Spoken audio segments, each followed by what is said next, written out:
I now give the floor to the representative of Armenia.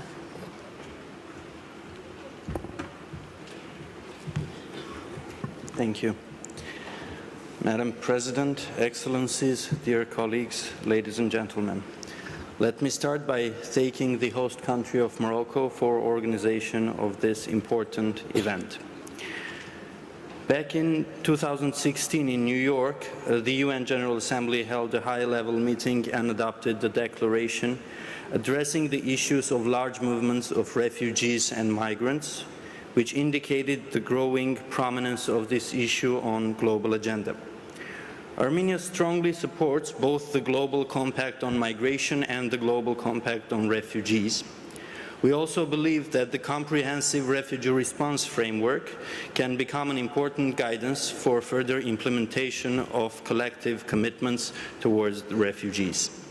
We are pleased to note that the Global Compacts truly reflect the holistic approach with forward-looking and action-oriented commitments.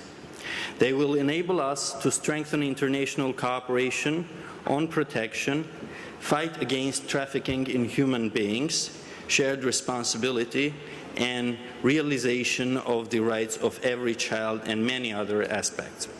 This is the time to translate our political commitments embodied in the SDGs and in both compacts into actions. We believe that for the implementation of the pledge of leaving no one behind, the universal application of human rights should be ensured equally and without any discrimination to all people in need, regardless of their location and irrespective of the political status of the territory that they live in. There should be no gray areas. Ladies and gentlemen, the phenomenon of migration has always been a part of Armenian realities. Armenians have a vast and widespread diaspora all over the world. Other realities in our life have been harsher. We have received over 360,000 refugees from Azerbaijan in 1988-1992 as a result of ethnic cleansing of Armenians in Azerbaijan. Lately, a large number of refugees from Syria sought protection in Armenia, on per capita basis making our country third largest recipients of Syrian refugees in Europe. There are doctors, lawyers, people with other professions and entrepreneurial skills among them. Syrian Armenians whose ancestors found refuge in that country 100 years ago after fleeing massacres and mass deportations during the Armenian genocide were among those who were again forced to flee. The government of Armenia cannot and will not step aside and watch silently. Measures to mitigate the suffering of the war-affected population have been taken. Batches of humanitarian aid were dispatched and distributed in Aleppo, Damascus, Latakia, Kesab, and other war-torn regions of Syria.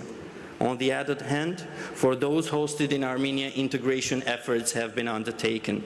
Both the government and the people of Armenia note with appreciation and respect skills and entrepreneurial experience of the persons displaced from Syria who found refuge in our country. These skills are useful for the promotion of the development agenda, particularly focusing on small and medium enterprise development, and on the other hand, it enhances the integration potential. The government of Armenia makes utmost efforts in providing for the most rapid integration of these refugees into our society. For this reason, our new government has started the process of comprehensive review of the integration policy. We have taken the approach and we are offering several protection options as well as benefits for persons displaced from Syria, including accelerated asylum procedures, facilitated naturalization for the ethnic Armenians, and residence permits. The state provides housing, temporary housing, free medical assistance and scholarships, supports people in setting up their businesses. In committing to realization of this ambitious 2030 agenda, member states recognize that the agenda's goals and targets should be met for all nations and peoples and for all segments of society, with the pledge of leaving no one behind. The SDG goal number 4 is aimed at ensuring inclusive and equitable quality education and promotes lifelong learning opportunities for all. For that reason, we provide educational opportunities for refugees and migrants.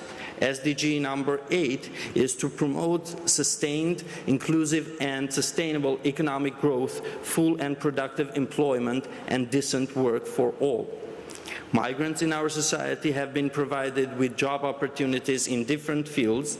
Armenian government has provided various support packages, and as a result, many business plans have been developed jointly with migrants. In addition to displaced persons from Syria, Armenia has also hosted refugees and displaced population from Ukraine, Iraq, and in smaller numbers from other countries in Africa and Asia. Notwithstanding the mentioned achievements, challenges remain in addressing the needs of new arrivals, of the most vulnerable among the displaced, and in finding durable housing solutions and long-term employment and income sources. Thus, it is important to maintain sufficient level of support to UNHCR, IOM and other international partners to transform the immediate emergency humanitarian response measures into long-term efforts aiming at durable solutions. Our responses to large movements of people should be grounded in our common values of equitable responsibility sharing, non-discrimination and respect of human rights.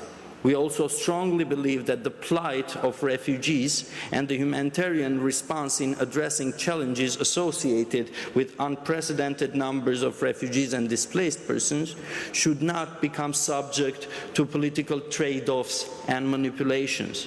We strongly believe that the international community must take decisive steps to develop early warning and, more importantly, early action mechanisms to prevent mass exoduses and displacement.